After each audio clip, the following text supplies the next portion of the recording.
করেন তহি অশেষ প্রকার, সেই ধাতু করেন আত্মনেপদী নাম। আর দিনে প্রভু গেলে করেন ব্যাখ্যা, যে ধাতু পরস্মৈপদী বলি গেলা তুমি, তাহা এই সাধিলু আত্মনেপদী আমি। ব্যাখ্যান শুনিয়া প্রভু পরম সন্তোষ, ভৃত্য জয় নিমিত্ত না দেন আর দোষ। সর্বকাল প্রভু বাড়ায়েন ভৃত্য জয়, এতান স্বভাব সকল বেদে কয়। এই মতো কতদিন বিদ্যারস রঙ্গে, আছিলা ঈশ্বরপুরী গৌরচন্দ্র সঙ্গে। ভক্তিরসে চঞ্চল একত্র নহে স্থিতি, পর্যটন চলিলা পবিত্র করি ক্ষিতি। যে শুনয় ঈশ্বর পুরীর পুণ্য কথা, তার বাস হয় কৃষ্ণ পাদ পদ্ম যথা। যত প্রেম মাধবেন্দ্র পুরীর শরীরে, সন্তোষে দিলেন সব ঈশ্বর পুরীরে। পাইয়া গুরুর প্রেম কৃষ্ণের প্রসাদে, ভ্রমেন ঈশ্বর পুরী অতি নির্বিরোধে। শ্রীকৃষ্ণ চৈতন্য নিত্যানন্দ চাঁদ জান, বৃন্দাবন দাসতচু পদযুগে গান।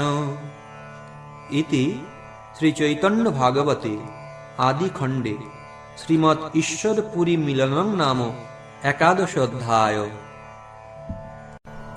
দ্বাদশ অধ্যায়ের সংক্ষিপ্ত সার। শ্রী চৈতন্য মহাপ্রভুর নগর ভ্রমণ। এই অধ্যায়ে বর্ণিত হয়েছে যে নবদ্বীপের কোনো অধ্যাপকই শাস্ত্রযুদ্ধে মহাপ্রভুকে পরাস্ত করতে পারেননি। তিনি যদিও কেবল ব্যাকরণ শাস্ত্রেই পারদর্শী ছিলেন, তথাপি দর্শন শাস্ত্রে পারদর্শী ভট্টাচার্যগণ তাঁর কাছে পরাজিত হতেন। এইভাবে মহাপ্রভু তাঁর ছাত্রদের সঙ্গে দিব্য আনন্দে নগরে ভ্রমণ করতেন। একদিন মুকুন্দের সঙ্গে দেখা হয়ে যায়। তিনি মুকুন্দকে কিছুতেই হাতছাড়া করেন না। তাকে জিজ্ঞাসা করেন, কেন আমাকে দেখিয়ে পালিয়ে যাও? আজ আমার প্রশ্নের উত্তর দিতেই হবে। মুকুন্দ মনে মনে চিন্তা করেন, কিভাবে আজকে উনার হাত থেকে রক্ষা পাব। তখন স্থির করেন অলঙ্কার শাস্ত্রের প্রশ্ন জিজ্ঞাসা করবেন। তাই তিনি মহাপ্রভুকে বললেন, ব্যাকরণ শাস্ত্র শিশুদের শাস্ত্র, আমি অলঙ্কার শাস্ত্র আলোচনা করতে চাই। মহাপ্রভু সম্মতি প্রদান করেন। মুকুন্দ ব্যাখ্যা করেন আর মহাপ্রভু খণ্ডন করেন।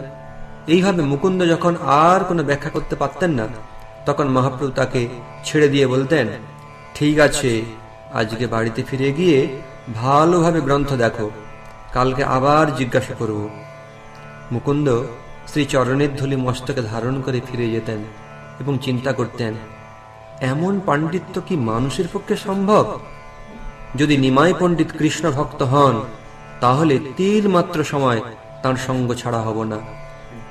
এইভাবে মহাপ্রভুর সঙ্গে গদাধরের দেখা হয়। তাকেও একই রকম ভাবে ন্যায়ের ফাঁকে জিজ্ঞাসা করেন। গদাধরের উত্তর তিনি খণ্ডন করেন। গদাধর প্রভুকে নমস্কার করে গৃহে ফিরে যেতেন। কৃষ্ণ ভক্তগণ শ্রীকৃষ্ণের কাছে প্রার্থনা করতেন, নিমায়ের কৃষ্ণে মতি হোক।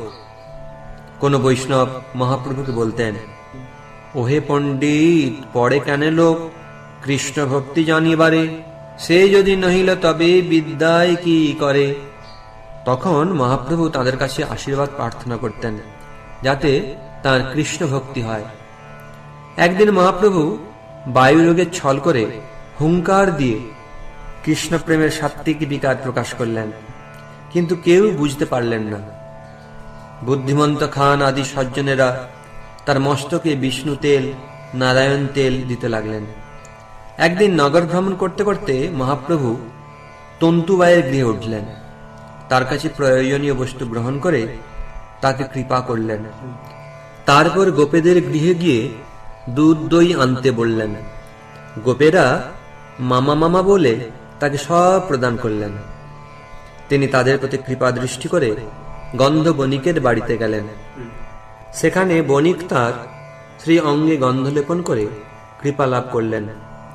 তারপরে মহাপ্রভু মালাকারের ঘরে পৌঁছলেন।